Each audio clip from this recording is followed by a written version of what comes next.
Good afternoon and welcome to our regular council meeting for Monday, February 23rd, 2026. I'll call the meeting to order at 5 p.m. First item on the agenda item 1.1 under Land Acknowledgement. The town of Couil acknowledges that we are gathered on the lands of the Blackfoot peoples of the Canadian Plains and pays respect to the Blackfoot peoples past, present, and future, while recognizing their cultural heritage, beliefs, and relationship to the land. The town of Couil is also home to the Métis District 1 foothills. Agenda item 1.2, conflict of interest declaration, pecuniary and non-pecuniary. Are there any in the room this afternoon? Councillor Sailer. Thank you. Yes, I have a conflict with item 13.3, so I'd like to recuse myself from the discussion. Thank you.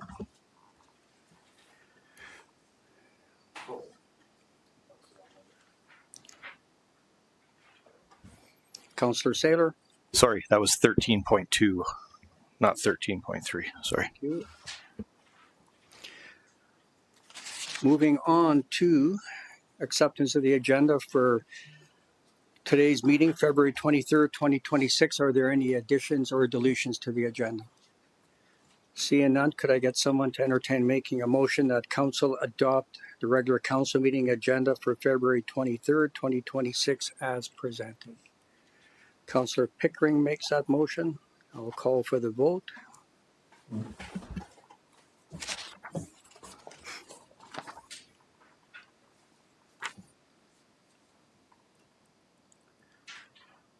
And that motion is carried.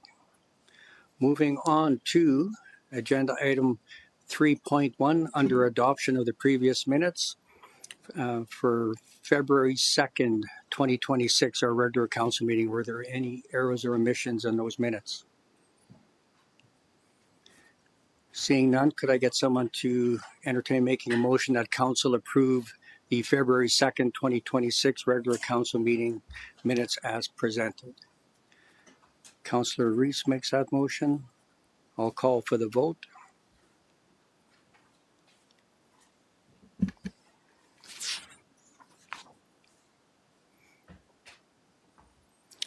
And that vote is carried. And I'll make note that Councillor Chapman arrived council chambers at 5:03 p.m. Moving on to adoption of the previous minutes, agenda item 3.2, we have the special council meeting minutes from February 9th, 2026. Were there any errors or omissions in those minutes? Seeing none, could I get someone to entertain making a motion that council approve the February 9th special council meeting minutes as presented? Councillor Sailer makes that motion. I'll call for the vote.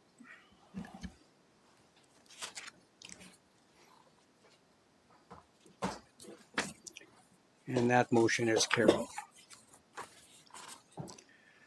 Moving on to agenda item 5.1 under public hearings, we have Land Use Bylaw Amendment 927-P-02-26 regarding the rezoning of industry to commercial C1. I'll call the public hearing to order at 5:04 p.m. We have our Director of Corporate and Strategic Initiatives presenting, Spencer Croil. Spencer, whenever you're ready.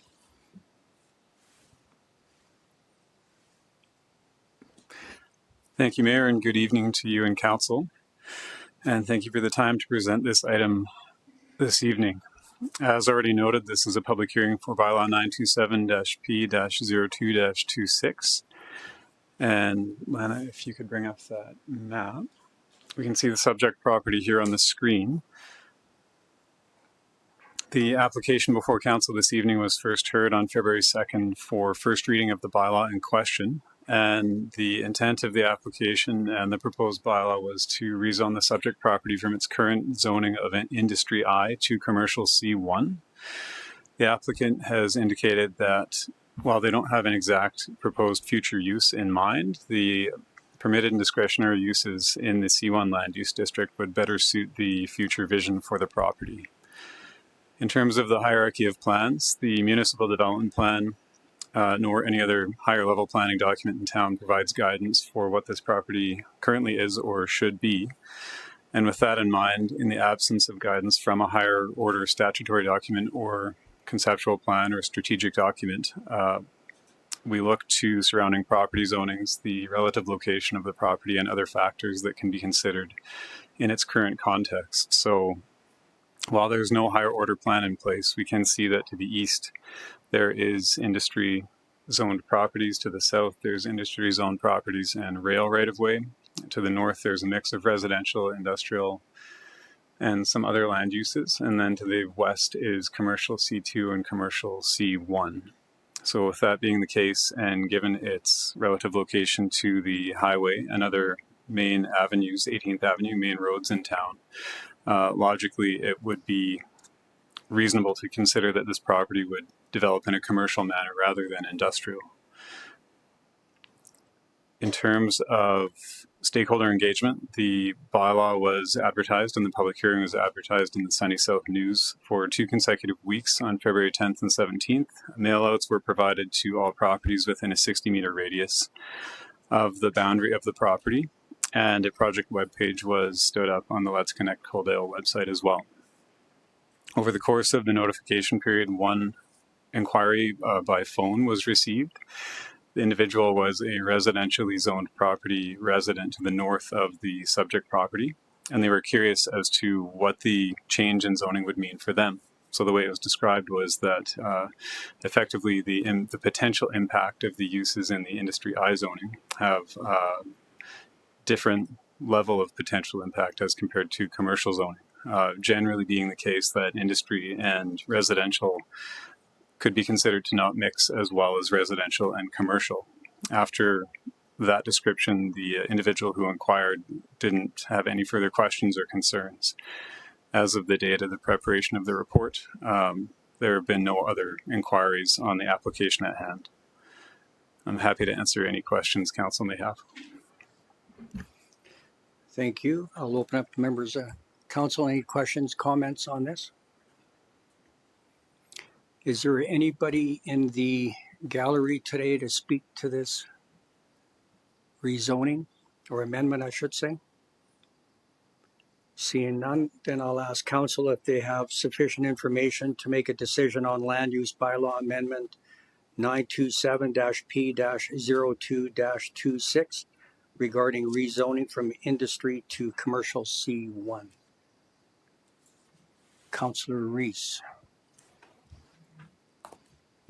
Thank you, Mayor Van Rijn. And through to Spencer, I do have a quick question for you.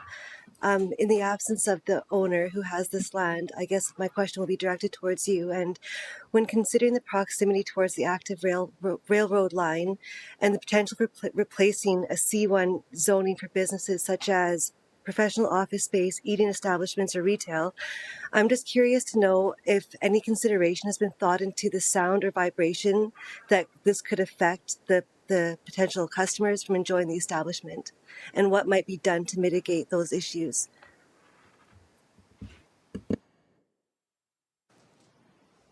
Through the chair to Councillor Reese, excellent question.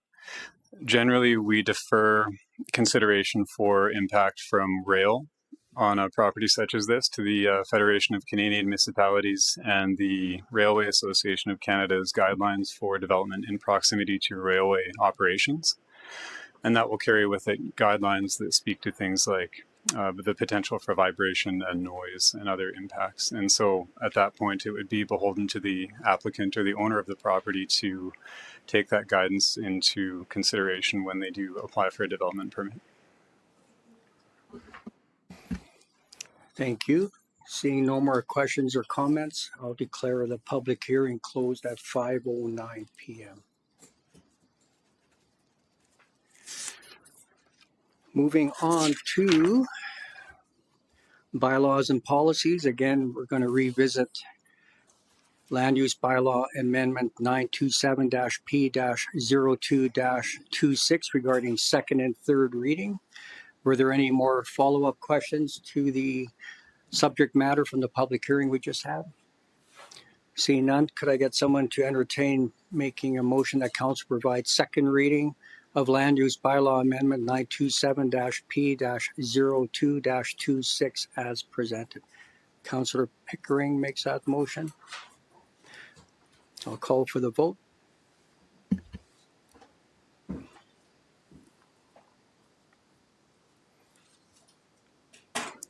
And that vote is carried. Moving on to third and final reading of Land Use Bylaw Amendment 927-P-02-26. Anybody care to make that motion? Councillor Chapman. I'll call for the vote.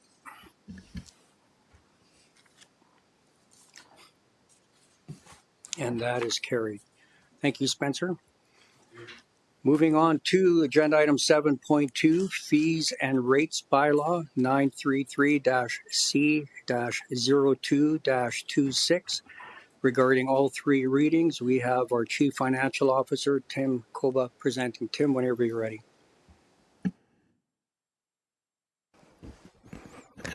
Thank you, Mayor, and good evening, Mayor and Council. I'm here tonight to present fees and rates bylaw 933-C-02-26 for all three readings. Can we get...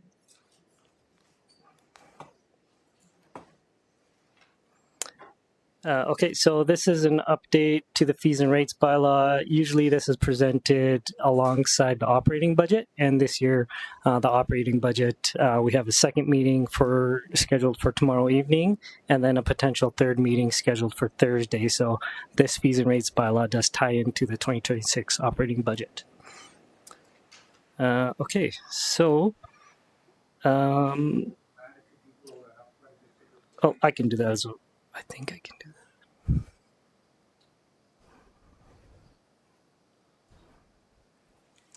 Sorry, I can't do that.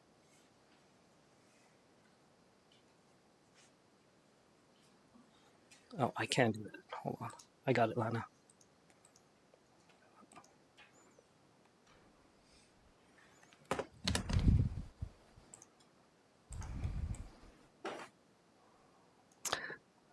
Okay, so in the analysis section, we've kind of highlighted some of the significant changes in 2026.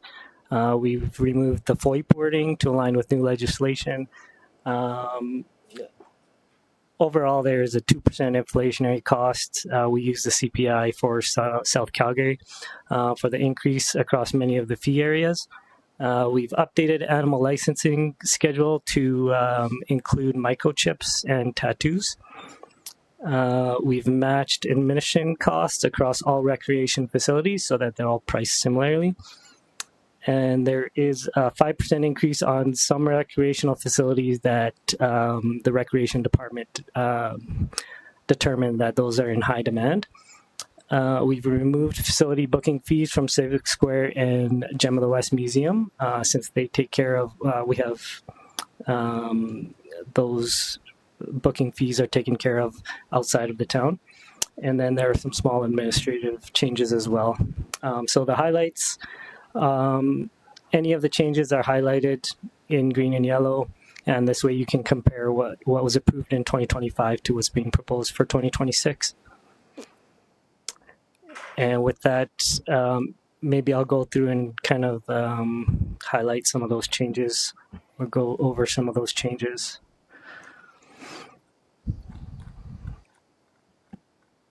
Okay.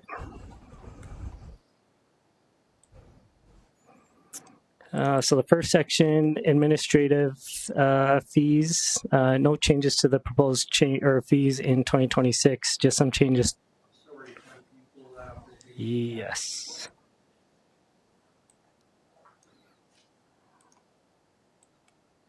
I think that might be, well, I might have to go a little smaller than that. Is that okay? Okay, so the column in yellow here is where the change is highlighted. So in cemetery, we did a pretty big market rate adjustment last year, so this is just a 2% increase, sort of just across the board for these items. Anywhere where it's a difference of 2%, it will indicate that as well. No change to monument permits, no change to the administration fee there. And then bylaw, we also updated this one significantly last year, and there were no changes for this year for bylaw and fines. So I'll scroll through there. No changes to development fees this year, except for it looks like, well, we just separated out what was including the base fee and per lot fee. We just broke that out to make that easier to read. Scrolling through, now we're in planning fees and refundable fees, no change there. Dog licenses, this is where you'll see 2% change, but then also you see the additions for microchips. There's a discount for microchip or altered, and that is listed here.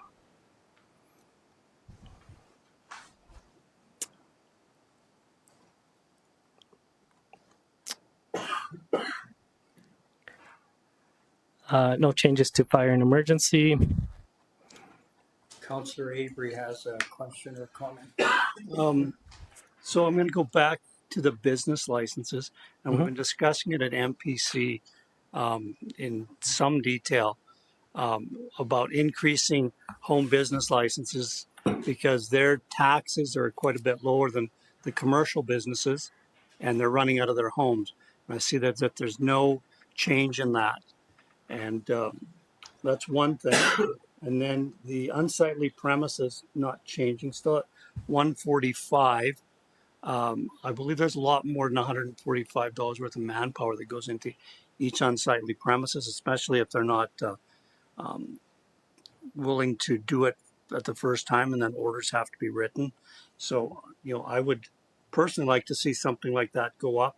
And doing my little straw poll voting phone calls today, most municipalities our size are around $300 for unsightly, not $300. And then the other one that kind of bothered me was a dog without a license, $200.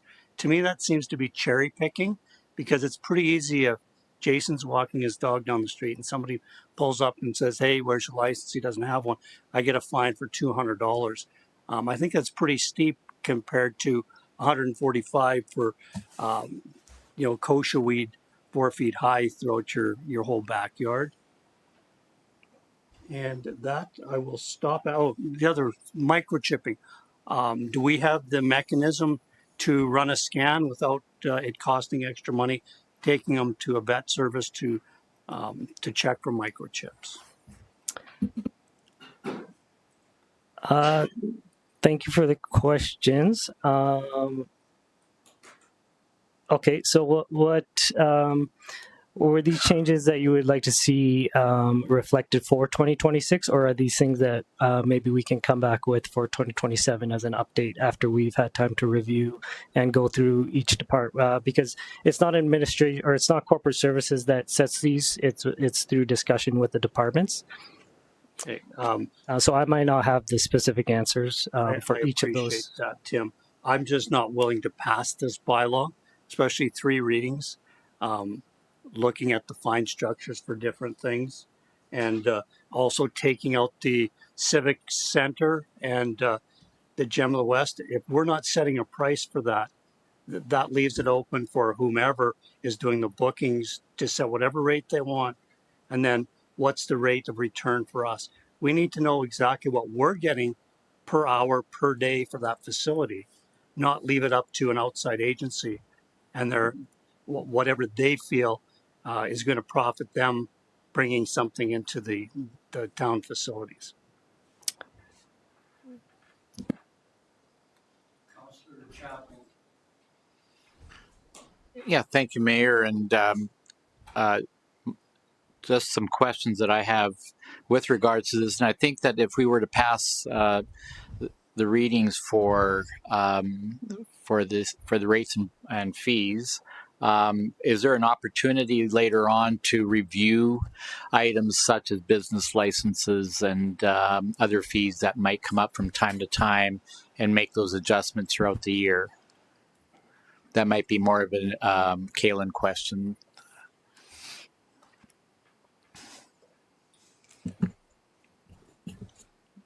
Through the chair to Councillor Chapman.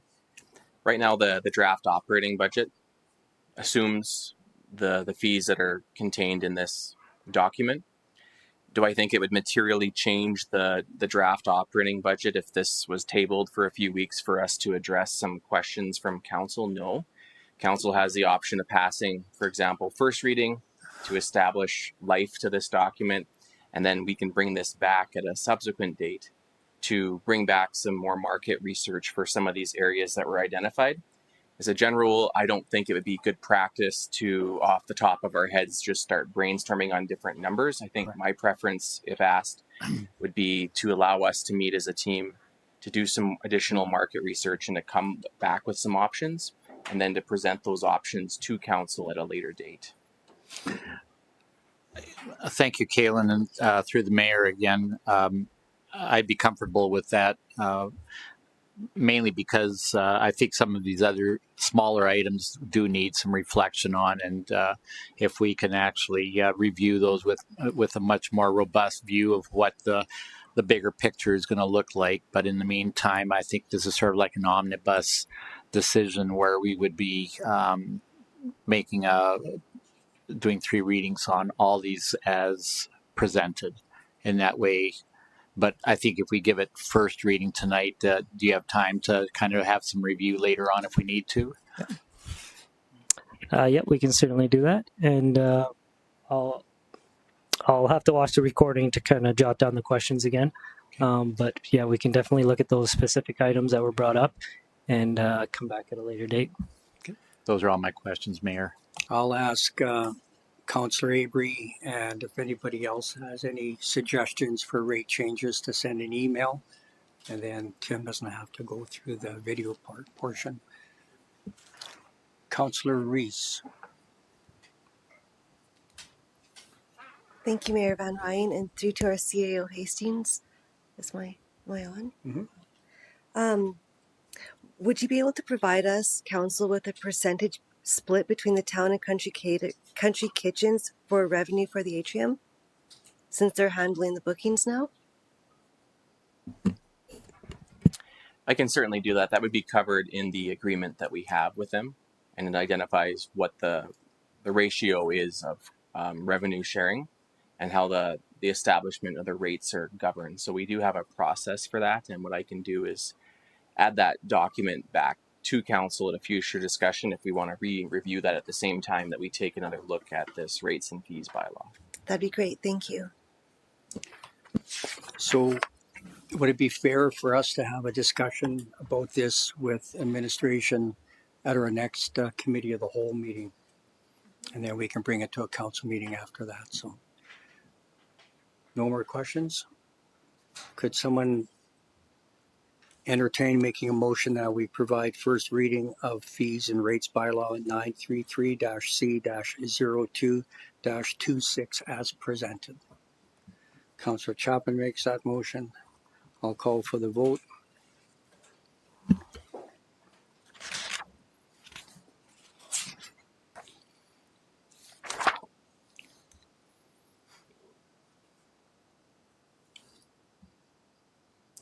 And that motion is carried. So I think we understand one another. Tim, what next steps are then? Yep. Okay, thank you. Okay, thank you. Thank you. Moving on to new business, agenda item 8.1 regarding 30th Avenue and 13th Street intersection traffic control. Councillor Pickering had a comment. Thank you, Mayor Van Rijn. Wasn't that supposed to be that motion with a follow-up that we would come back to that? Yes, and that's why we give it first reading, just to give it life so that they can do the work and meet with us at a committee of the whole meeting. Okay, thank you.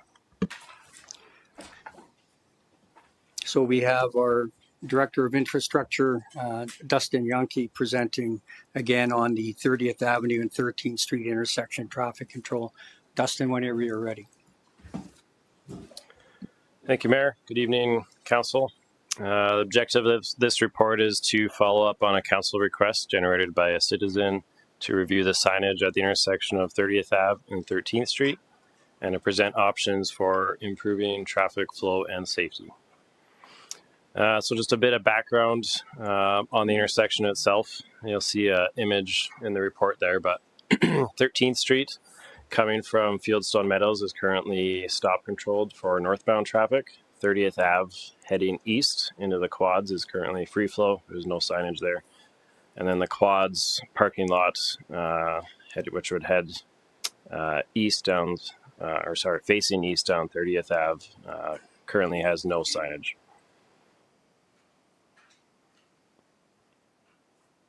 During the summer season, when the quads facility is in active use, a notable increase in near-miss collisions have been observed. The collision risk is primarily associated with vehicles exiting the quads parking lot without yielding or stopping prior to entering the intersection, despite requirements to do so under the Alberta Traffic Safety Act, which mandates that vehicles must yield to traffic on a roadway when exiting a driveway. The current configuration means that drivers on 13th Street turning left do not expect entering vehicles to and from the quads, from the quads to enter the intersection without stopping, resulting in unpredictable movements and an elevated safety risk. Additionally, given that traffic free flows out of the quads, it can lead to lengthy delays for vehicles trying to turn left from 13th Street onto 30th Avenue. So given these concerns, we outlined some of the main issues here. In summary, there's inconsistent driver expectations due to a mix of controlled and uncontrolled movements. There's obvious known compliance issues from vehicles exiting the quads. There's high seasonal variation in traffic, which can lead to safety or heightened safety concerns during peak months, and then potential over-control during off-peak months. Increased near misses reported during events at the quads. Current signage does not reflect the complexity of what functions as a de facto three-way intersection. So we have a summary of three options that we came up as part of our traffic matters working group internally. I will preface that there aren't any options that solve all concerns, considering safety, driver frustration, and priorities of those that live nearby and have to use the intersection regularly. It is a unique intersection with a seasonal high volume parking lot entering a roadway. So I'll just preface with that there aren't any perfect solutions, for my opinion. Option one that we looked at is installing stop signs for all the approaches. So this would function as a three-way stop. View that this would establish clear right-of-way expectations for all users.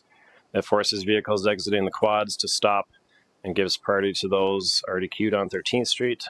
Simplifies intersection control. And we would view it the most effective, low cost to improve safety overall.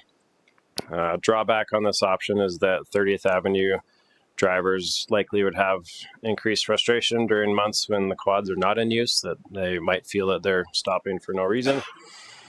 Also, a slight increase in travel delay.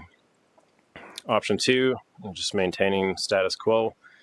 Obvious that the opposite cons, that you would not be impacting 30th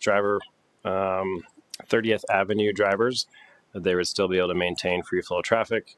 And then the other drawback is that we're not solving the issue of intersection safety. Option three that we looked at would be swapping the stop sign for a yield sign on 13th Street and then adding a stop sign at the quads, which is an implied stop, but currently not very high compliance. This would allow free flow traffic to be maintained for traffic heading west on 30th Ave. The drawback here is that there's a high likelihood of driver confusion of who has the right-of-way, which could lead to new unintended safety issues, ultimately not addressing the main safety concern. Drivers yielding on 13th Street may not understand Traffic Safety Act gives them right-of-way priority over those exiting the quads parking lot. And confusion between drivers on 13th Street and those leaving the quads may result in continued near misses. So in summary, the intersection functions as a complex junction with inconsistent driver expectations. It is, like I mentioned, non-typical for a high-volume parking lot to tie in directly to an intersection. Given the T-intersection geometry, drivers in the quads inherently assume that they do have the right-of-way over traffic on 13th Street. With a three-way stop, this would be the simplest and most effective to normalize expectations for everyone, ensure legally required stopping behavior from the quads traffic, and provide consistent control year-round regardless of variable usage patterns. So like I mentioned, there would be the drawback of driver frustration potentially on 30th Ave, particularly in the winter months when the quads aren't in use. From our perspective, as a professional standpoint, we would view the safety as our highest concern, so that's why option 1 has been recommended. And happy to open up the floor for council. Any questions? Thank you. Are you able to put that aerial view up one more time, please? So just before I open it up to members of council, I've met with the residents on 13th many times about this over the course of 2025, including other members of council as well. So I think there would be a fourth option available, because the problem that they say during the quad season is that people that are leaving the quads are always in a hurry to beat the traffic, and they don't even stop at that intersection of 13th and 30th. They just blow through. So in my view, if we put a stop sign in the quads, that should mitigate that. And my pay grade is way lower than the experts on that. But just talking to the residents, that would be the most common sense thing to do, because you said it yourself, is that when there's no use of the quads, and then if you're expecting people that live on 13th Street or in Fieldstone are going to stop every time, that's not going to happen. I can guarantee you that. So that's another option I would like to discuss as well. So we have Councillor Avery. Thank you, Mayor, and thank you, Dustin and Mark, for this report. Very thorough. I do like the three-way stop sign option because it simplifies it. And if we're looking at public safety, we should be looking at it 365 days, not just when the quads are in use. So I really am in favor of the three-way stop in that area, and I thank you guys for the detail in your report. Councillor Reese. Thank you, Mayor Van Rijn, through to Dustin. So because this is a seasonal issue, is it possible to make it a seasonal three-way stop, or is that just like a no-go? Yeah, that's a fair question. Not typical. I guess from my perspective, I think you're just opening up potential for driver confusion. What makes this tricky, I guess, is that there's, I think, two issues in terms of managing regular expectations so that people know who is stopping, when they're supposed to stop, and then also, if there is an issue, how the Traffic Safety Act would be enforced. And chatting internally about it, our interpretation of the Traffic Safety Act, I would say, isn't 100% clear on if the quads approach would be defined as a highway or roadway, I guess I'd call it. So I guess my comment is what I'm trying to allude to is that I think changing it just creates more, I guess, potential for confusion to an already confusing intersection. And then also adding that in terms of maybe from the town's liability standpoint, given that there is some gray area on whether it's a highway or not and who's supposed to be stopping. I think if we're implying that something is okay during some times and not other times, and that just isn't the cleanest option, I guess, from my perspective. Councillor Chapman, you had a question? More of a quick comment, Mayor, and just simply the fact that we are all creatures of habit, and I think that having a consistent system all year round really creates for good habits and understanding that things don't change. Same applies to speed limits throughout the community, and that's going to be an upcoming conversation. But in the meantime, I think speed limits in school zones are consistent all year round, regardless of the application during the school year or summer months. So I'm in favor of option number 1 with the mayor's thoughts on having a 3-way or stop signs all way around. That'll clean up the confusion. And just to be clear, I'm not in favor of stop signs all the way around. I'm only in favor of a stop sign exiting the quads.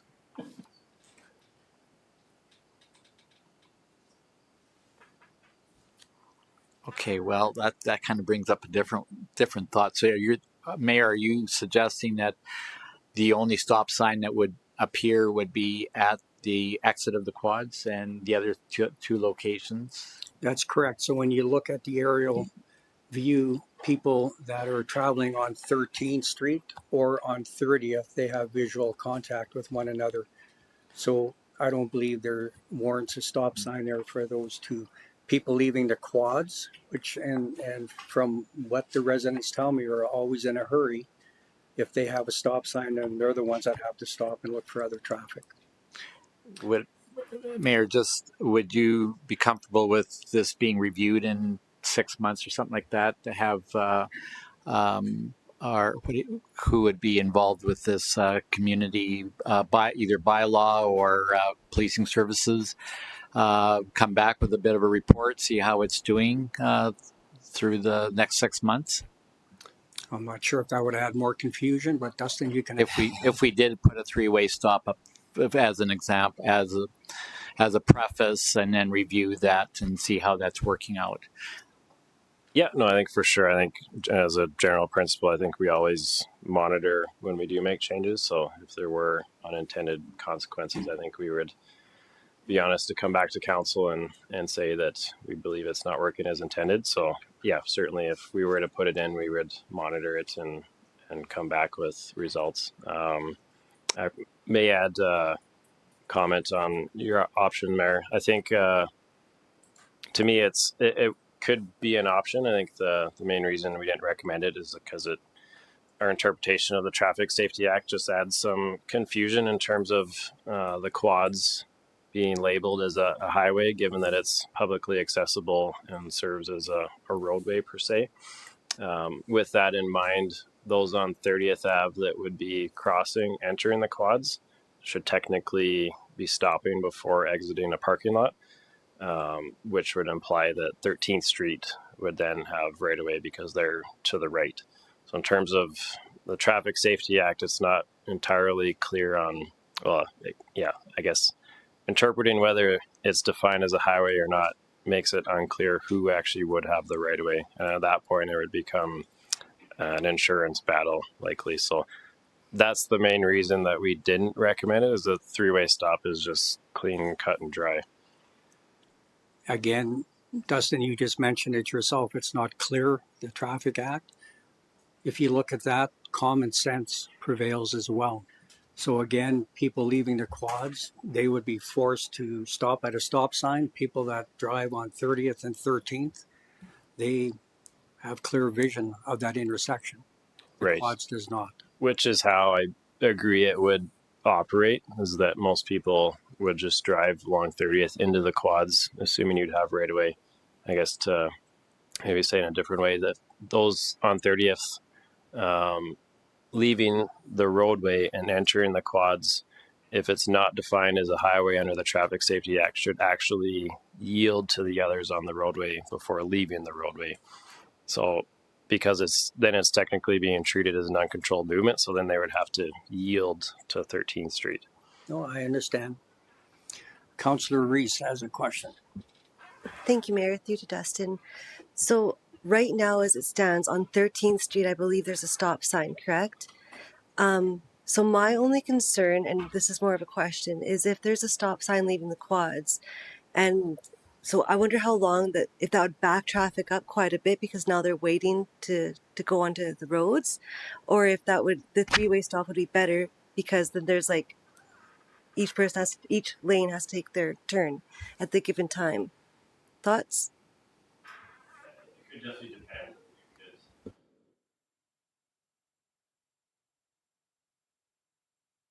people on 13th Street, then that's going to cause more delays for them, right? So I guess they're probably served very similarly to the three-way stop, but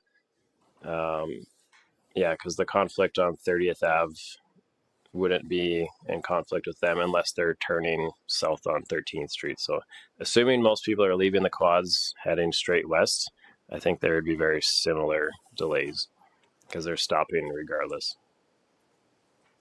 Hopefully that answers your question. Thank you. Seeing no more questions or comments, there is 3 decision options.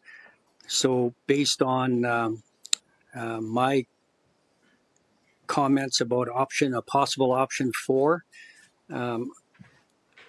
I will not be voting for any of those first 3 options. Councillor Avery has a comment. I'd like to make a motion that we adopt option 1, install stop signs for all 3-way approaches.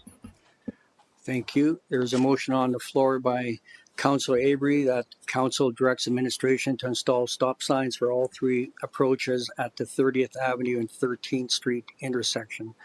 Any further questions, comments? Seeing none, I'll call for the vote.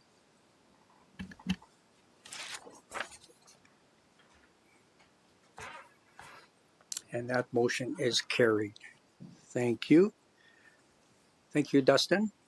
Moving on to new business item 8.2, we have our community services coordinator, Brooke Tonin, and Clayton Vargasy, our community experience manager, speaking to us regarding the Coaldales 5K Family Fun Run that's coming up in April.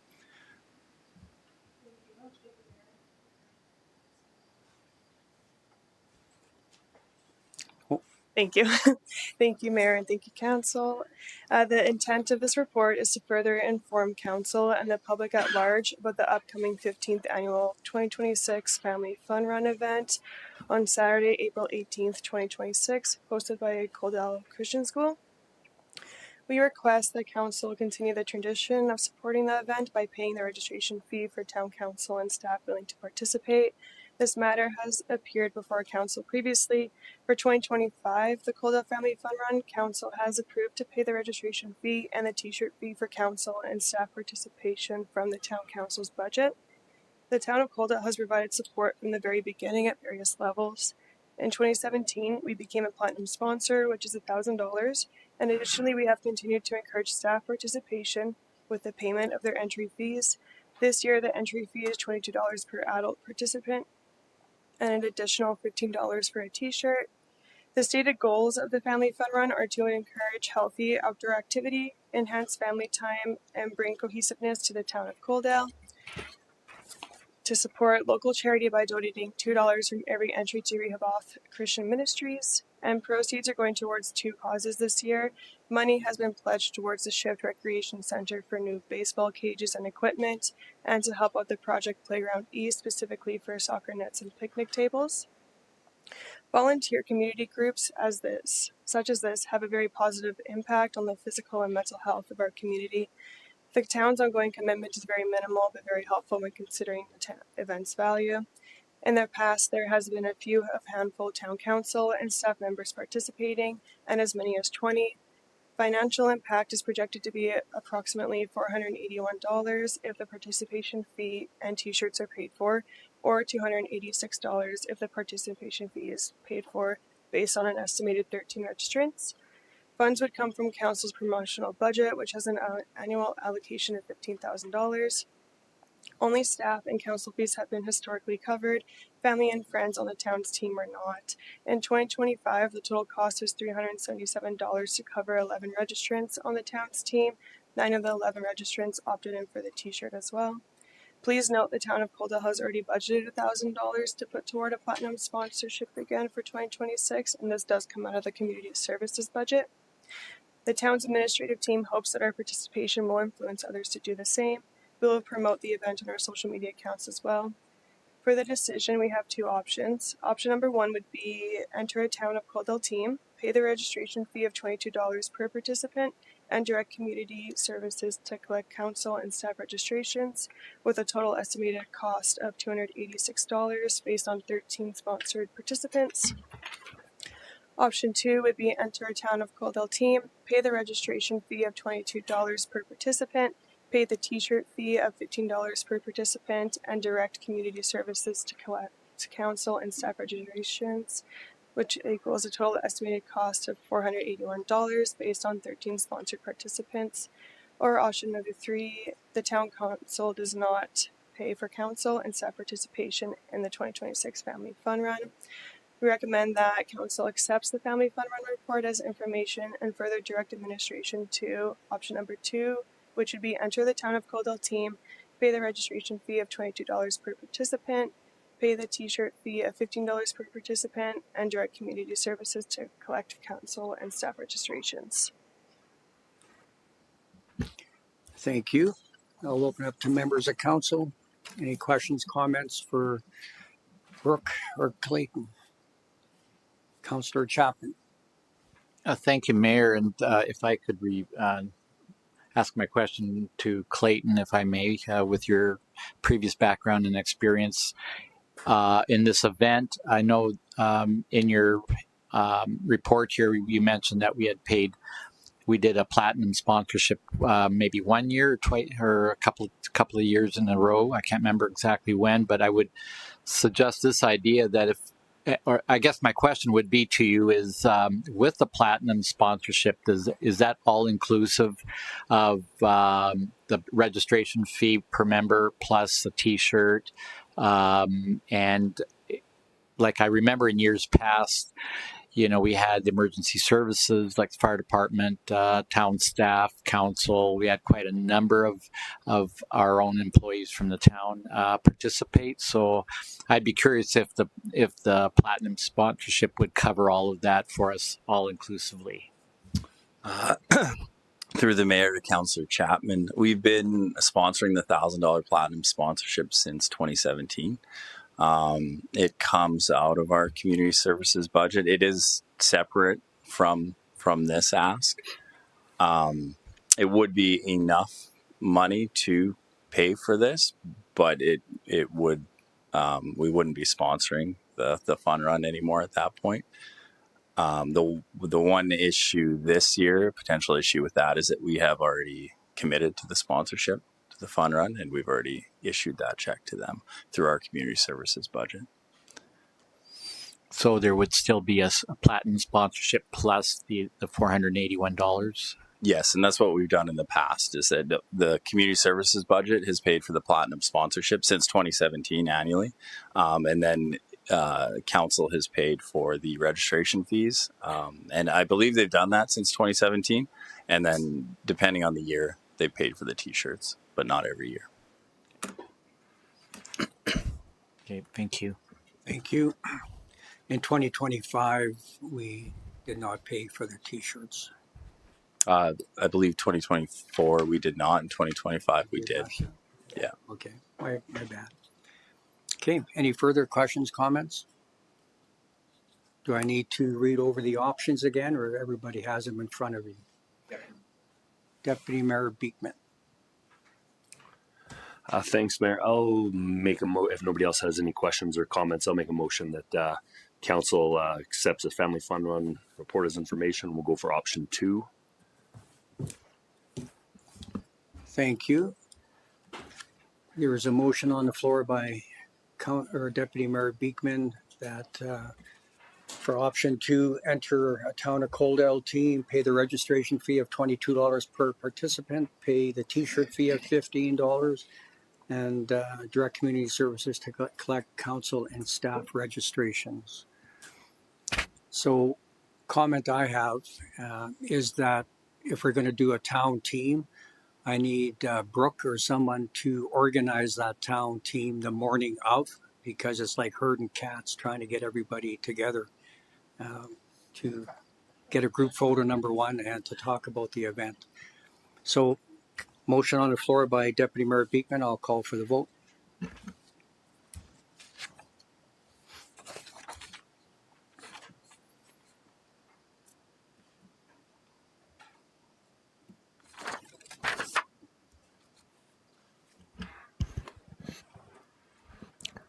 My apologies, Mayor. Just one moment. I need to make an adjustment.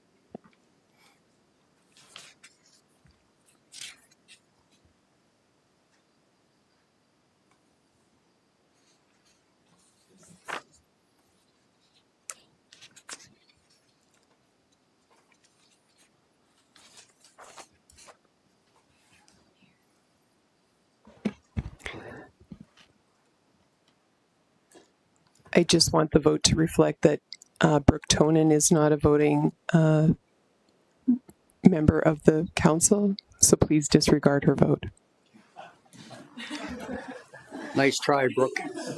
Okay, that vote is carried. Thank you. Thanks, guys.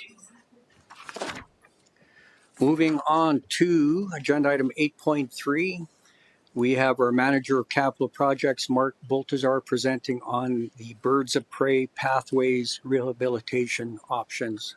Mark, whenever you're ready. Thank you, Mayor, and good evening, Mayor and Council.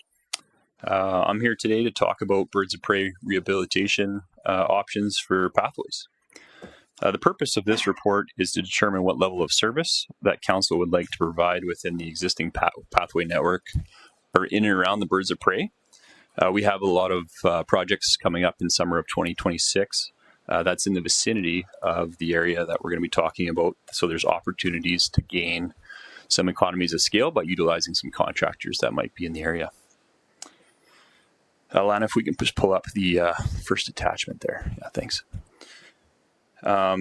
Operations team members continue to monitor pathway conditions and provide maintenance, usually on as required or as budget allows. And this section that's highlighted in red here has been identified in very poor condition and is due for rehabilitation. In context of the area, you can see that the Centennial Pathway was installed asphalt in 2019.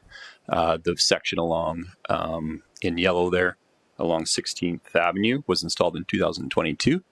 And the Rehoboth extension was completed asphalt in 2025 with the purple section along 16th Avenue that connects this whole segment together is planned to be installed summer of 2026.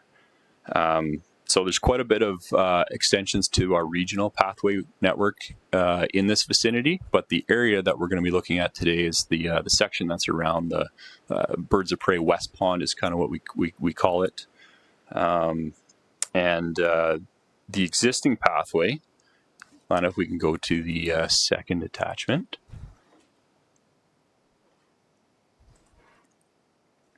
Thank you. The existing pathway is currently 3 different surfaces. Includes on the south a 2.5 meter wide asphalt pathway. And then as you get along to the north end, on the northwest, there's a rubberized section. It's about 54 meters in length. That was installed as part of the Alberta Recycling Tire Program. And we have 62 meters of red shale. So there's 3 different pathway surfaces in the area. And the asphalt segment in particular is showing the most significant signs of degradation. I included some photos in your agenda package to kind of identify some of the highlights of the degradation. There's quite a bit of asphalt cracking, in particularly mostly due to the trees that are around the pond. Tree roots get underneath, they kind of push the asphalt up, and so the surface is quite uneven.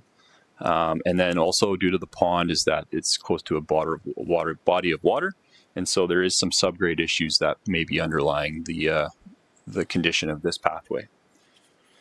In general, the rubberized segment is in fair condition. The product here was used. It's not commonly used throughout the town of Coaldale, so I would describe it as a bit of a one-off.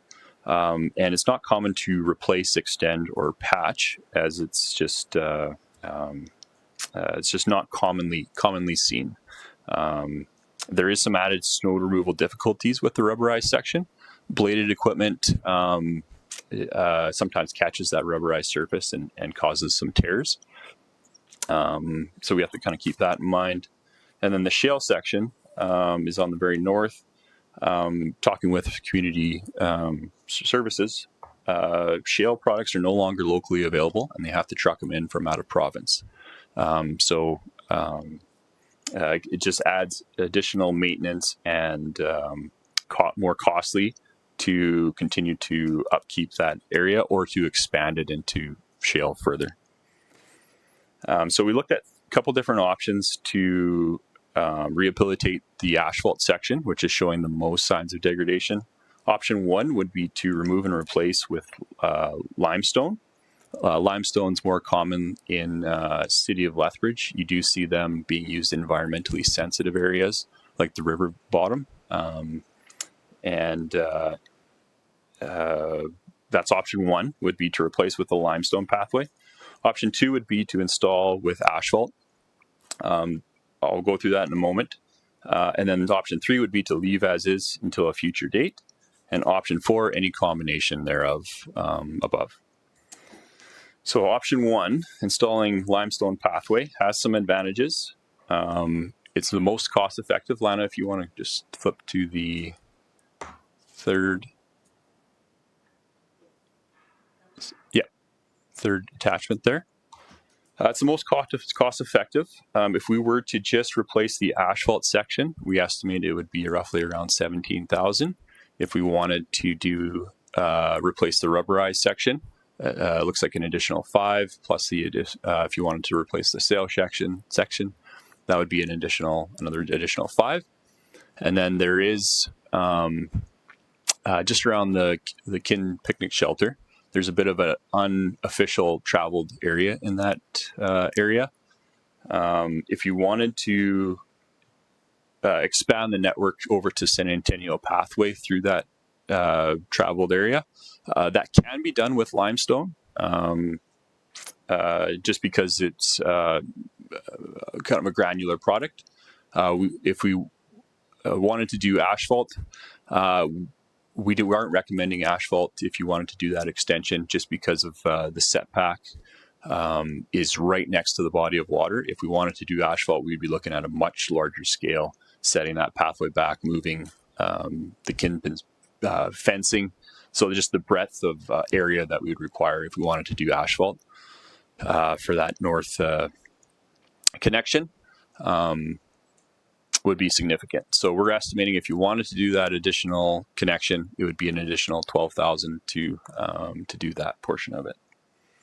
Limestone has some advantages. It's appropriate for environmentally sensitive areas, and tree roots can be left intact. And if there is some maintenance, we add more limestone as we progress. It has some disadvantages. There's some accessibility challenges, especially for the small-wheeled equipment, such as strollers and some scooters.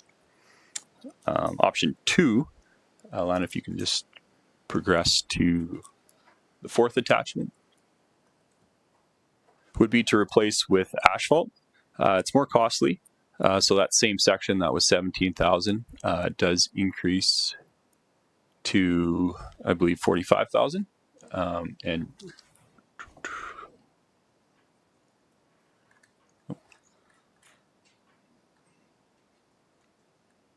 yeah, so that the asphalt to asphalt replacement would be roughly around $45,000. If you wanted to replace the rubberized section, that would be an additional $12,000. And then the additional red shale section would be an additional $12,000. So you could be looking at potentially $45,000 to $70,000, depending on how much you want to take on there. The biggest thing with the asphalt is that there is some potential negatives in the long term. So regardless of how robust we design our asphalt, the trees, I imagine, will be staying in place. And so there always will be the risk of tree roots coming and undermining our pathway in the future and potentially leaving us in the same situation that we are with right now. So again, we part of this option, we aren't recommending to extend along the north side of Kin shelter with asphalt, just due to the space constraints required to physically construct a good base and a good asphalt surface along the north side of Kin picnic shelter. So then those are the two options. So limestone, we got asphalt, and then we can leave as is until a future date, or any combination thereof.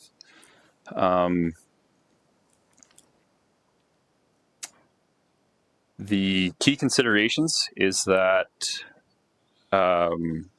currently this section of pathway is currently priority 3 on snow removal policy. However, the planned extensions along 16th Avenue will add significant amounts of asphalt pathway to priority 2, which then places this even longer until our crews can get to it. And then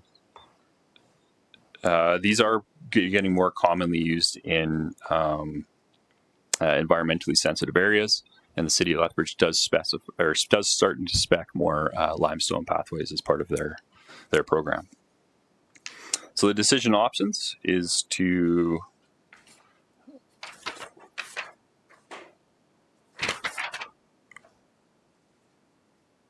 are outlined in front of you, and at that I would open it up to questions from council. Thank you. Councillor Reese. Thank you, Mayor Van Rijn, and through to Mark. Thank you for your presentation. So is limestone, can snow removal be done on it still? Yeah, thanks for the question. Through to Mayor, to Councillor Reese. Yes, I've heard that snow removals can still happen. They just have to be aware of their blade height when doing it. Obviously, it's not as clean of a snow removal as asphalt because they can just set their blade right on the asphalt and scrape. But they can do the same process, just not with the same level of service. And so you mentioned that the tree roots would be problematic with the asphalt. Would it not be the same with the limestone as well? Yeah, the maintenance standards are as soon as you put asphalt down, it's set. It's in order to do a patch, you'd have to do significant repairs. With limestone, you can add here and there. So if you do have a section where a root does start protruding, it can be as simple as obtaining more limestone and adding and building it up where those roots are showing. Okay. And lastly, behind the Kin Picnic Shelter there, it gets very muddy. Like today, it's just mud. So I would be in favor of putting limestone back in between there as well, up to the path that goes around that other pond.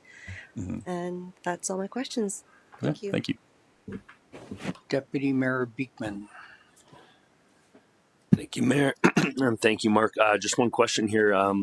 See if you can tell me, what's the anticipated lifespan of each option, like in terms of total path deterioration? If you have a ballpark idea on that, I understand if you don't. Yeah, I don't. It really depends on the situation. We've seen asphalt pathways that are just in good subgrade. They last for a long time, but with this one just being in around a water feature, and what we're currently seeing with just the amount of tree roots, I would say that just the answer that I would give you would be probably hard to pin down there. So, well, then I appreciate that. Thank you. Generally, industry standard for asphalt pathway is like 15 to 20, just as a ballpark. But yeah, specific to conditions and how it's designed. Councillor Avery. Thanks, Mayor. Thanks, Mark. My question, I think, is for Tim. Where would the money come from for the project? Because it's not something we've seen in budget. Yeah, I can speak a little bit to it to start us off. As part of the Phase 2 sanitary trunk main project, we have included a $20,000 original budget to address pathway maintenance in and around the area, which included minor patching. But when this came up, it was, okay, is this a patch job or is this a more of a full replacement? So we do have $20,000 currently allotted as part of the Phase 2 sanitary trunk main project. We're currently in the procurement stage of that project. And so what I would say is that the numbers I provided are not necessarily a financial ask, but just more of we should be aware of what we're getting into. And then if we do decide to do the more expensive asphalt, that we at least have direction to go out to our contractors to obtain final pricing. And then as we do have tender closing, if it comes back substantially more than what we anticipate, that we would come back to you with a clear budgetary picture in hand.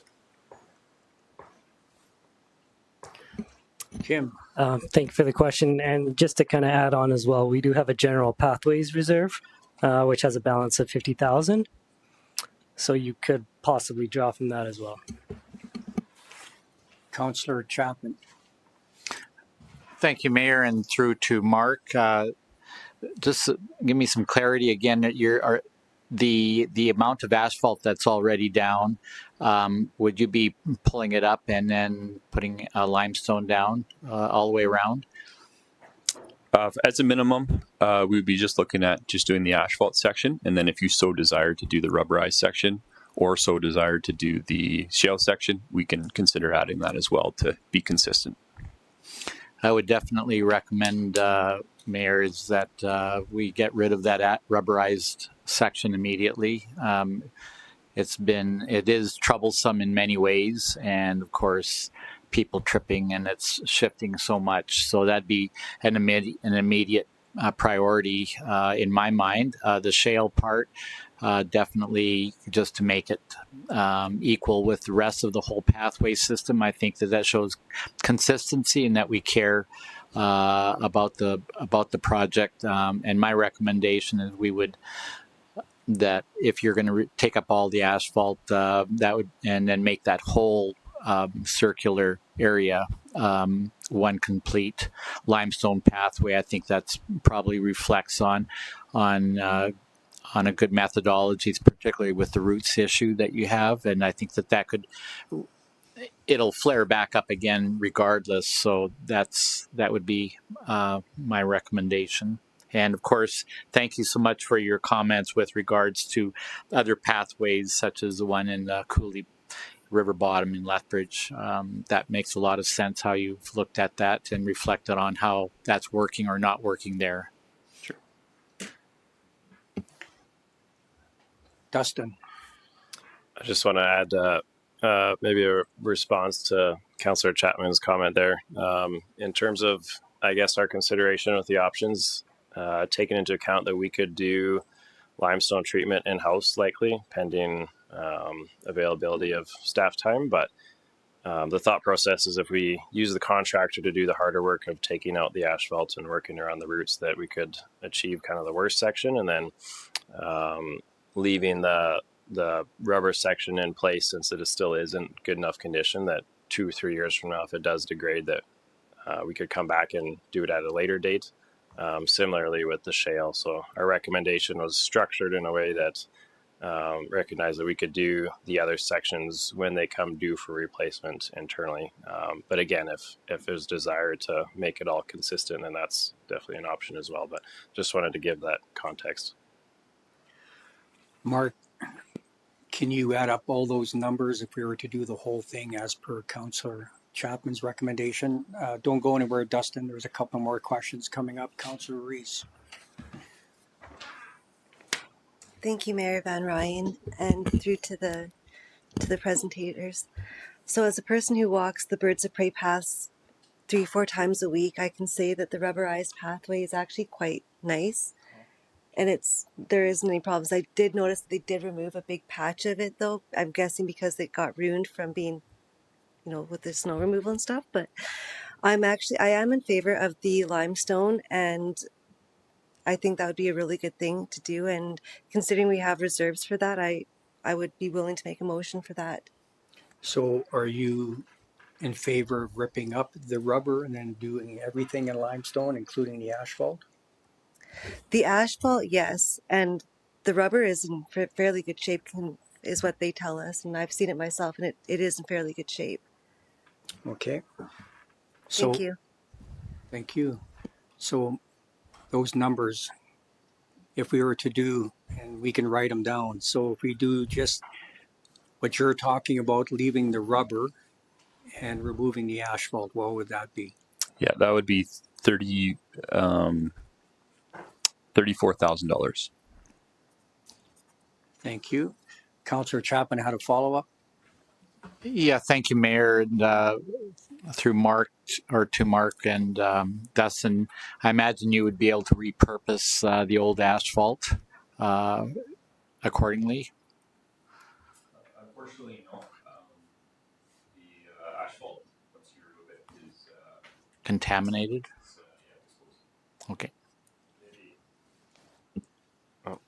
Sorry, and maybe add to that. Generally, when we when we have a contractor come in and remove asphalt, similarly to our roadways, that they often will repurpose it for reclaimed asphalt, where they work it back into their mix design, or it'll be used as sub-base somewhere else. So when we hire a contractor to remove the asphalt, which we often do, they work into their price the fact that they could reuse it if it's useful to them. So, yeah. Councillor Sailer. Thank you. Just looking at the picture in that if the shale area and the rubber area are good, my suggestion would be that we go with the limescale option 1, but then also do the optional extension. So then that would be the 29,000 total. As Councillor Reese had said, walking by that area is extremely muddy and that, so I think that would be a good one to invest in as well. So my thought would be option 1 plus the extension. Thank you. Would you allow a friendly amendment to your motion? Councillor Reese. Yes, I would. Okay, so then backing up now to take into account what Councillor Sailer's suggestion that Councillor Reese accepted for her motion, what would that number be then for that extension?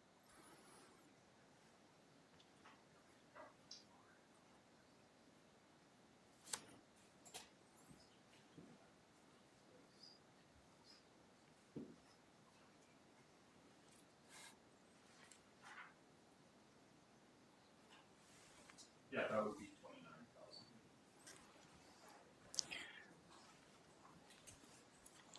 Thank you, Mark.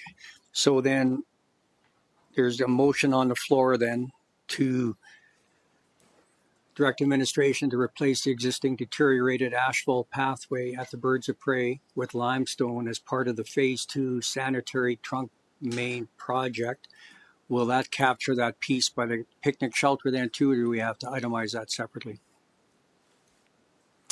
Yeah, I think that captures it well. Okay, thank you. And then before I call for the vote, Councillor Avery has a question or comment.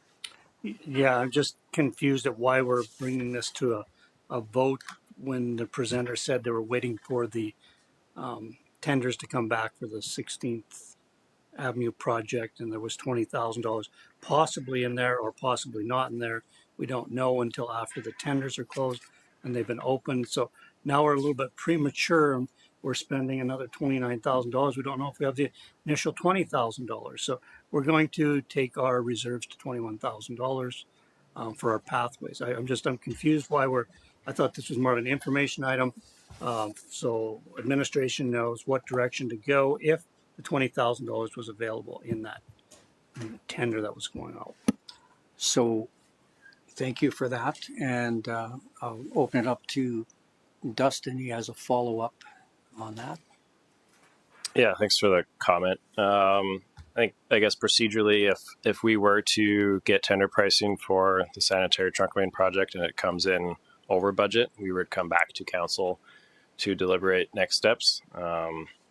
So given that we already have it included in the original budget assumptions, we feel that even if we're going from 20,000 that was included in our assessment to 29, that's still within a reasonable amount that we're comfortable with it. If we were to go with asphalt pathway, that's where we're a little bit less comfortable to jump to a much higher number. But recognizing that we did get good pricing in 2025 for the works that have been completed is our expression of our comfort to include this within the sanitary budget. I guess, as Tim mentioned, a good thought as well is that it could be allocated to the pathway reserves if there's more comfort that way. And I think that would potentially absolve your concern in that regard too. It could proceed independent of the sanitary trunk main budget, just an extra option. Councillor Avery, have a follow-up? Yes, thank you, Mayor. So is there any other surprises on this tender that we don't know about? The parking lot was one that came at us after. Now this one, is there any other surprises that are going to come up in the next couple meetings?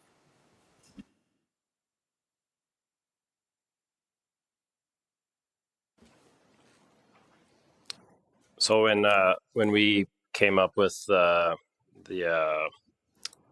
budget amount for the sanitary truck bin project, like I said, we included an allowance for the pathways. The parking lot was not included, so it's being presented as an option for council should there be funding allowed. So essentially, on that item, we're just looking for direction to proceed to detailed design so that when we do get pricing, if there is budget, that council could then choose to move forward with it. So that item specifically, we're not looking for direction to proceed with the work yet. It's just looking for direction to proceed with detailed design should budget be available. So it'd still be up for deliberation on how that gets paid for. So with that being said, as part of the staff report, you're asking for direction on based on those decision options. So do you want us just to table this for now then, or do you want us to go through with the vote on spending the $29,000? I would be comfortable with going forward with the vote. If we do come in over budget on the project, then at that point we would bring everything back to council. And then at that point, there could be the option of using the pathway reserve or allocating budget elsewhere to top up the project. But at this time, it's not going to proceed prior to us having that budgetary picture. So I'd be comfortable with the motion. Thank you. Councillor Reese. Thank you, Mayor Van Rijn. Tim, can you remind me how much was in that reserve? It's 50,000, and then in the 2026 operating budget, I'll be presented, we'll be putting another 25 back in. So that's an annual. Thank you. Deputy Mayor Beekman. Thank you. Thank you, Mayor. Dustin, when you say over budget, you come back to us with this. Are you referring to over budget on the path or over budget on the 16th project in total? On the 16th project as a total. Thank you. So there's Councillor Pickering. Thank you, Mayor Van Rijn. Through to Tim, I got one question. So you got 50,000 in reserves for the paths, and that is for the whole town of Goldell?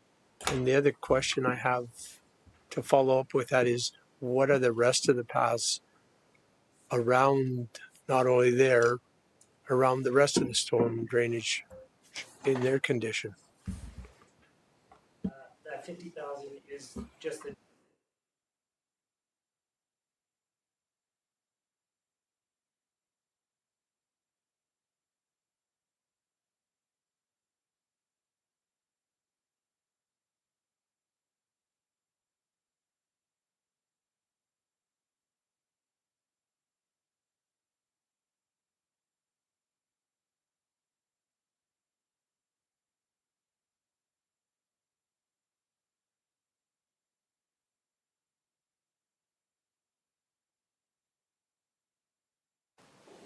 so it's we put away 25,000 every year as part of the budget towards that capital. Okay, so currently the balance is 54,000.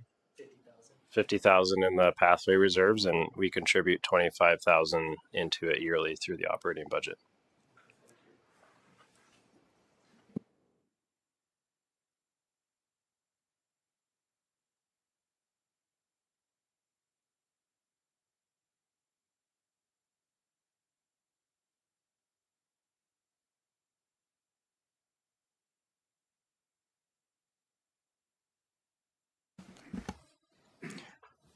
Any further discussion? Seeing none, I'll call for the Deputy Mayor Beekman. Thank you. Councillor Reese, would you entertain including that $29,000 budget number that Mark had spoke about in the motion, just so we have a clear number that we can stick to? You accept that friendly amendment? Yeah. So Deputy Mayor Beekman made a suggestion to put a number of 29,000 as part of that option. Councillor Reese accepted that friendly amendment. With that being said, I'll call for the vote on that?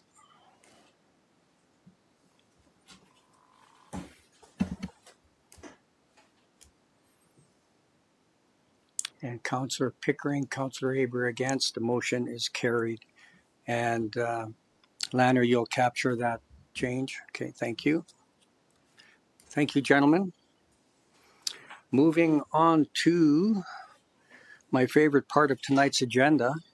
Under departmental reports, agenda item 9.1, we have our Director of Growth and Investment and Deputy CAO, Cameron Mills, presenting on the Growth and Investment Department report regarding the 2025 building statistics.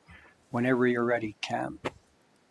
Thank you very much, Mayor Van Rijn and Council, for the opportunity. So what I'm going to be presenting today is the Growth and Investment Department 2025 Building and Development statistics. And so what we'll look at is statistics from development permits applied for and issued in 2025. We'll also take a look at the building permit numbers from 2025, and then we'll have an opportunity with the building permit numbers to take a look at 3-year averages to give ourselves a sense of trends. And we also, with building permits, because those are more even keel across the board, we take a bit of a comparative look at those. So we have an opportunity to compare our numbers to a couple of other similar communities to better understand how Coaldale is doing from an investment attraction standpoint. So with that, we begin with the development permit statistics. So development permits are a forward-looking statistic. Someone comes in and applies for a development permit for something that they are intending to do. So there are times where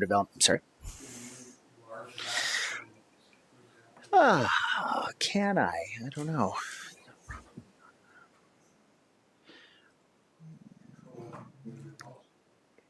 I'm not entirely sure. Probably not.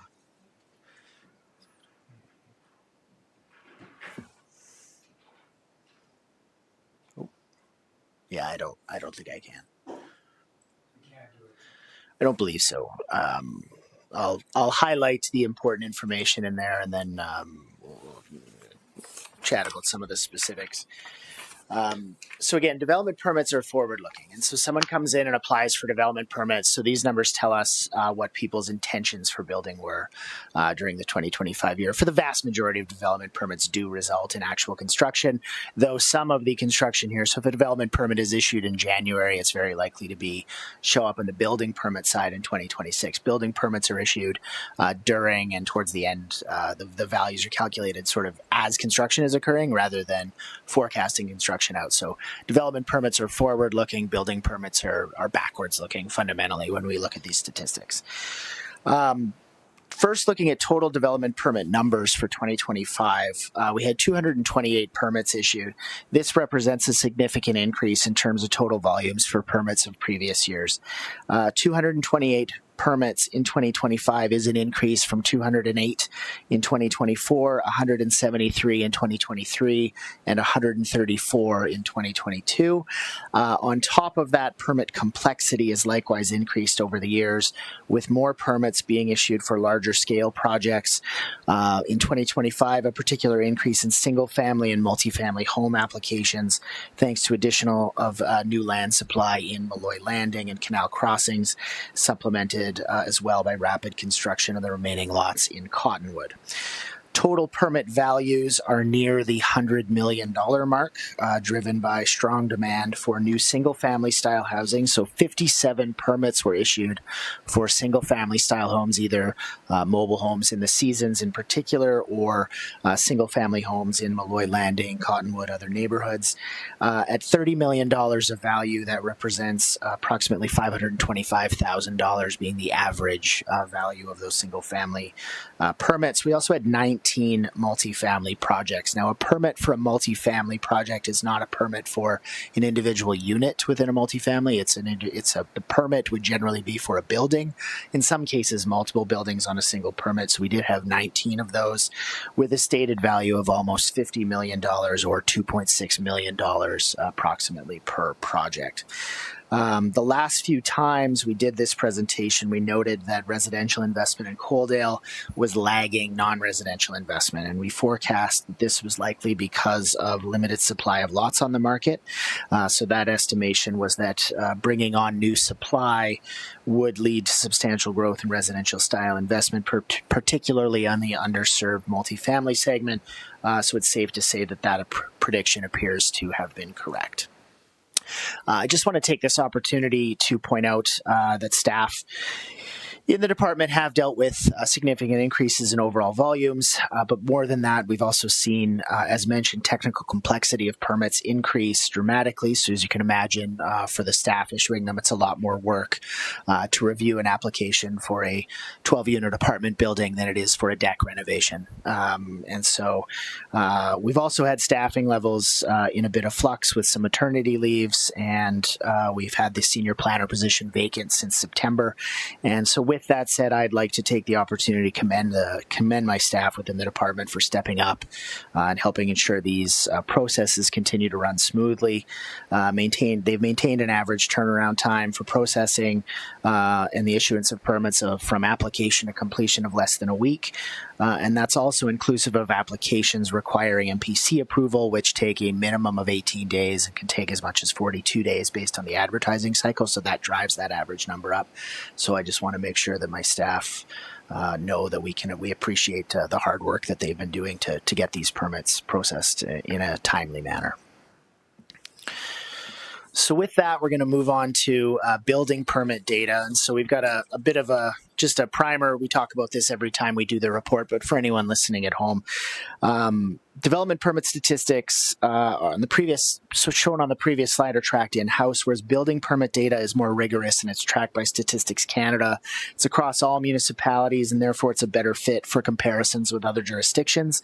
Our data is going to compare Coaldale with Taber and Blackfalds. So those are the two communities that we feel are the best comparators for Coaldale. Taber, quite obviously, virtually the same size, 15 minutes down the road. Blackfalds is a little bigger. It's about 25% larger than Coaldale, but it's in that same situation. It's a community, 10 minutes outside of Red Deer, which is similar in size to Lethbridge, and so Blackfalds has a lot of similarities to Coaldale. Blackfalds has also been growing extremely quickly over the years.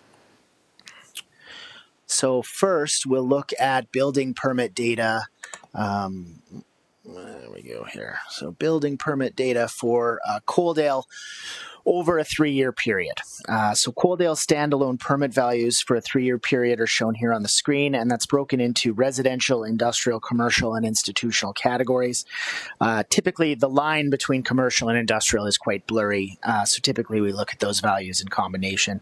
What we see here is that in terms of construction value, Coaldale has seen a significant increase in residential investment, with a 3-year average value now above the $28 million mark. So we went from $12.5 million of residential construction in 2023 to just over $22 million in 2024, and then this past year, slightly over $50 million of building permit value.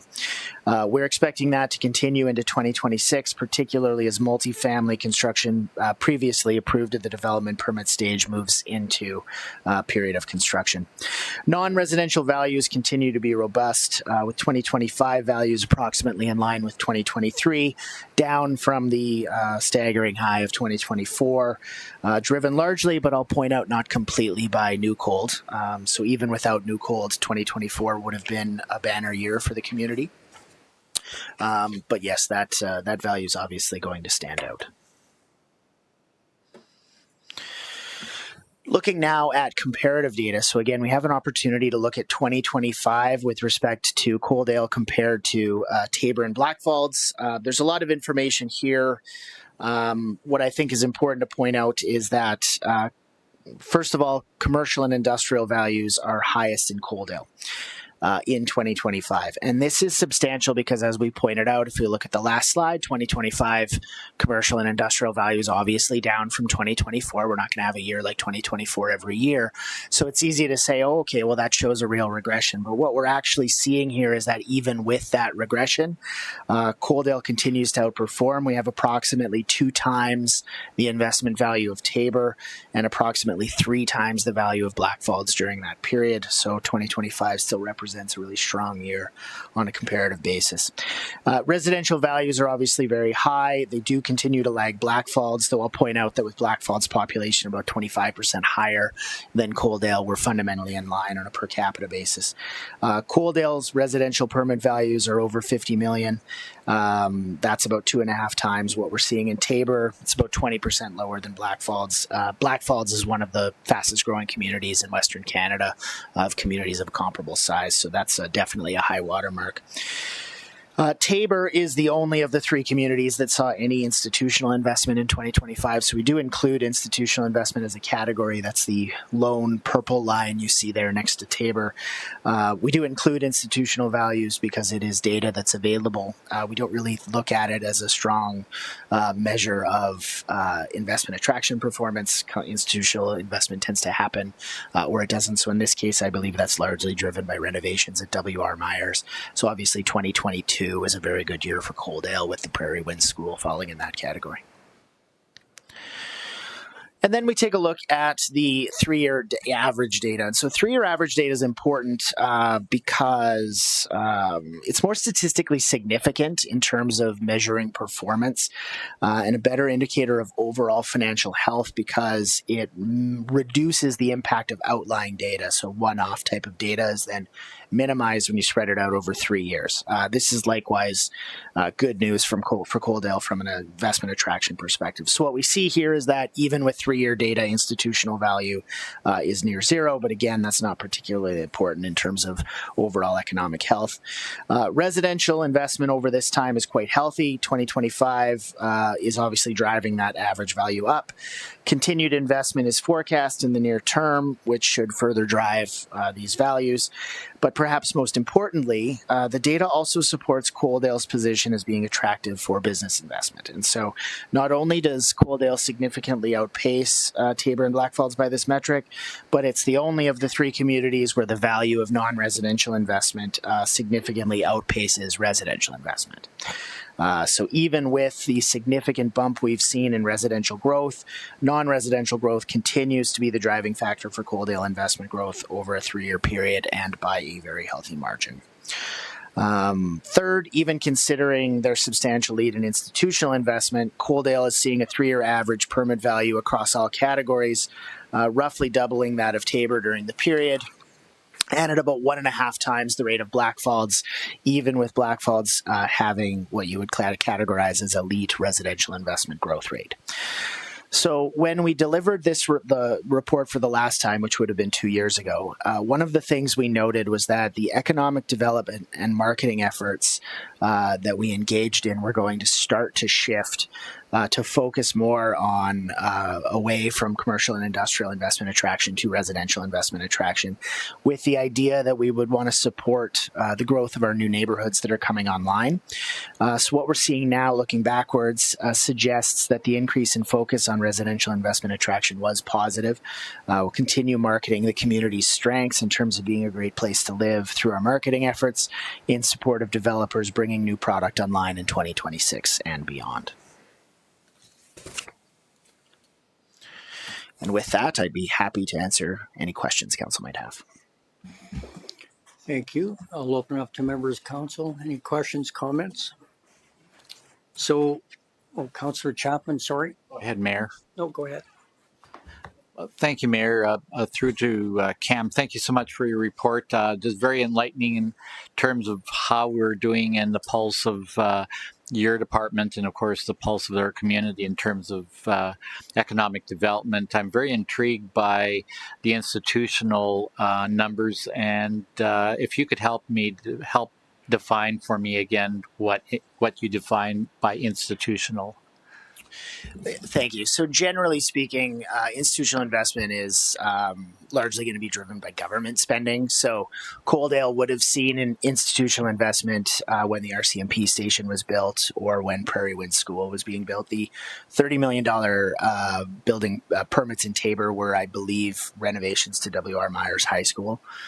So it's generally speaking, it's the Alberta or federal government typically investing in major projects. Thank you. Now that helps me an awful lot. Page 67, which is that big spreadsheet about development permits. I'm always curious as to how some of the new housing starts by subdivision go, and of course, you've condensed Cottonwood into just one area instead of 3 phases. So there's still some development there by the looks of things. Is that just sort of like an infill, or are they like brand new housing starts? Sorry, for the Cottonwood? So we had 13 new housing starts in Cottonwood in 2025. That largely would have been in the newer area by the new pond. Okay. Yeah. And further to that, notice you have waterfront. I'm surprised that there is even some lots in there for sale. So in some of those cases, waterfront has 0. Okay. So there were no. It's just a neighborhood, so it's on. And Westgate, you don't have anything there. I don't believe so. No. Okay. Thank you. That's all my questions. Deputy Mayor Beekman. Thank you, Mayor. Thank you, Cam, for your report. One question here. I'm just curious if this is a typo, or maybe you can explain this one a little bit better to me. On the same page as Councillor Chapman was talking about 67 under mobile home value. In February of 2025, that number is a stark contrast from the rest of the months. Is that a typo, or is that factual? $7.8 million. I'd have to double check. It's possible. Yeah. Okay. Thank you. Thank you. Seeing no more questions or comments, Cam, could you maybe name your staff members that helped you put this together so we know who to thank besides you? Well, thank you very much. Yeah, Kylie Stone is the principal driver of the statistics themselves, and we're super, super happy to have her back so that we can continue to track these sort of things. And Andrew Mercer did a lot of the permitting work during the last 12 months, learned it very quickly, and I thought did an excellent job keeping the ship afloat. So thank you. Make sure you pass on our thanks I will do. to your team members. Could I get someone to entertain making a motion that council receive the 2025 building statistics report as information? Councillor Avery makes that motion. I'll call for the vote.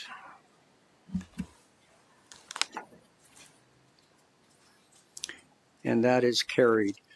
Moving on to information items, we have 4 this evening. 12.1, we have the MLA Grant Hunters Mayors and Reeves report for February 2026. Any questions, comments on that one?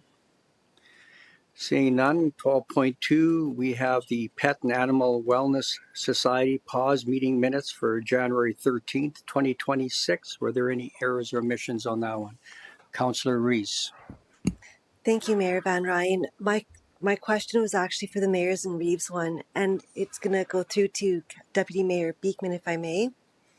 So in reading that report, I noticed on page 6 of 24, they talk about the Alberta methane reduction success.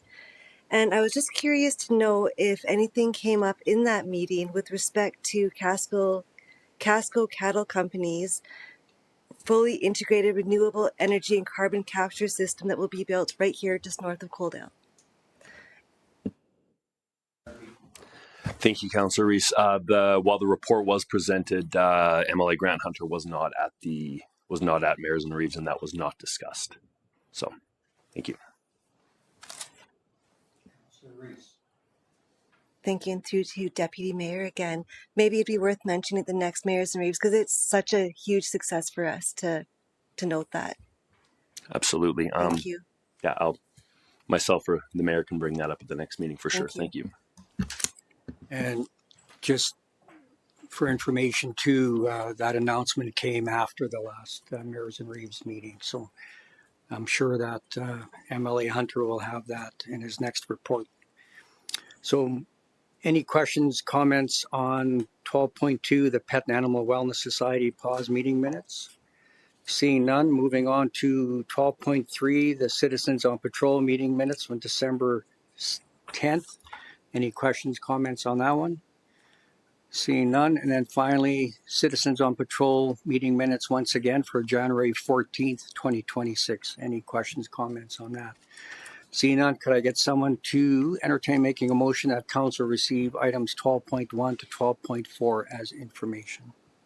Councillor Sailer makes that motion. I'll call for the vote.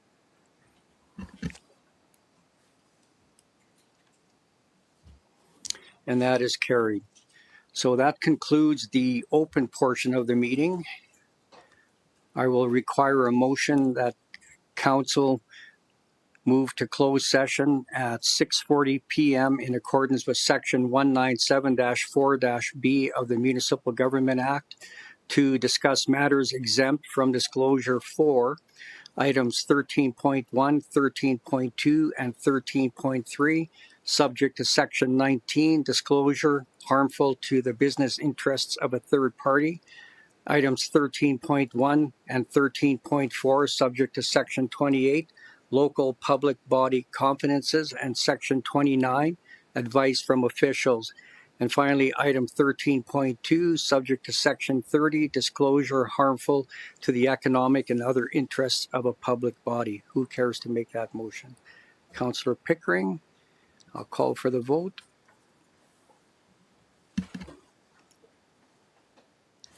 And that is carried. We'll take a 10-minute break.